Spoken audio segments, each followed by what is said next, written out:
नमस्कार मित्रांनो, स्वागत आहे तुमचं या डेटाच्या अनालिसिस व्हिडिओमध्ये. मित्रांनो, आपण 1 तारखेसाठीचा जो डेटा दिला होता तो निगेटिव्ह दिला होता.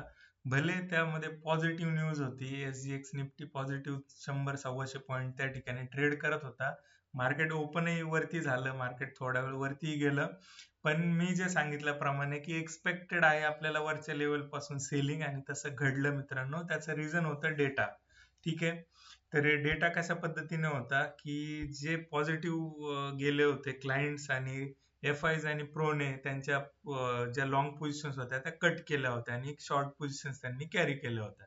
ठीक आहे. तर हे निगेटिव्ह जो डेटा आला तो ते आपल्याला त्या ठिकाणी परफेक्ट जो मोठा मार्केटचा मूव आहे तो ऍज इट इज आपल्याला कॅप्चर करता आला. ठीक आहे मित्रांनो.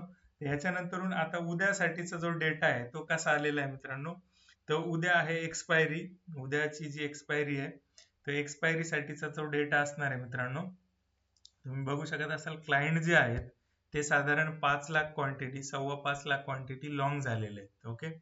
त्याच्यानंतर FI जे आहेत ते थोडेसे कॉन्झर्वेटिव्ह होत त्या ठिकाणी त्यांनी जे निगेटिव्ह पोझिशन्स त्या ऍज इट इज त्या ठिकाणी 3.5 लाखाच्या आहेत. आणि जो प्रो आहे तो बऱ्यापैकी आता निगेटिव्ह झालेला आहे. ठीक आहे. तर निगेटिव्ह झालेला आहे मित्रांनो, पण याचा अर्थ असा नाहीये, कारण उद्याची जी एक्सपायरी आहे त्याच्यामध्ये हा जो निगेटिव्ह ज्या पण पोझिशन्स आहेत त्या कव्हर करणं फार इम्पॉर्टंट आहे.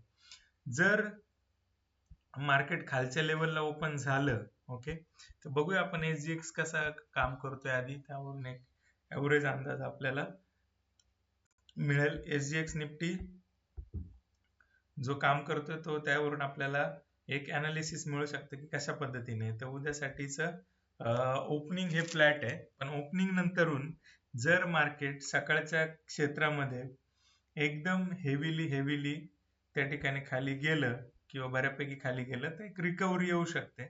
ओके. रिकव्हरी येऊ शकते आणि तशा पद्धतीने त्या पोझिशन्स आहेत पॉझिटिव्ह आल्या, त्यासाठी त्या रिटेलरला क्लोज करणे अनिवार्य होऊन जाईल आणि मग मार्केट दोन्ही साईडला एक बॅलन्स आपल्याला मुवमेंट त्या ठिकाणी देऊ शकतं. ठीक आहे मित्रांनो. तर काम झालंय जे बेसिकली ते झालेलं आहे सगळं कॉल्सवर. तुम्ही बघू शकत असाल प्रोने ऑलमोस्ट 46%, म्हणजे त्यांच्या एक्झिस्टिंग ज्या पोझिशन्स होत्या त्याच्या 46% काम जे केलंय ते शॉर्ट साईडला केलंय, कॉल शॉर्ट्सवर. तसंच काम FIचं पण झालंय आणि रिटेल क्लायंटचं पण झालंय. पण उद्या एक्सपायरी असल्या कारणाने एक शॉर्ट कव्हरिंग आपल्याला अपेक्षित आहे. Overall data negative to sideways आहे आणि मुवमेंट एक शॉर्ट टर्मच्या ज्या मुवमेंट आहेत त्या आपल्याला मिळू शकतात. ठीक आहे. तर मित्रांनो, बघणं फार इंटरेस्टिंग आहे की कशा पद्धतीने मोठे प्लेयर्स त्या पोझिशन्स हळूहळू स्क्वेअर अप करतात. तर 2-2:30 वाजेपर्यंतची मुवमेंट ही मोठ्या प्लेयरची डेटा आणि जो ज्या पण पोझिशन असते त्या रिकव्हरीची असते.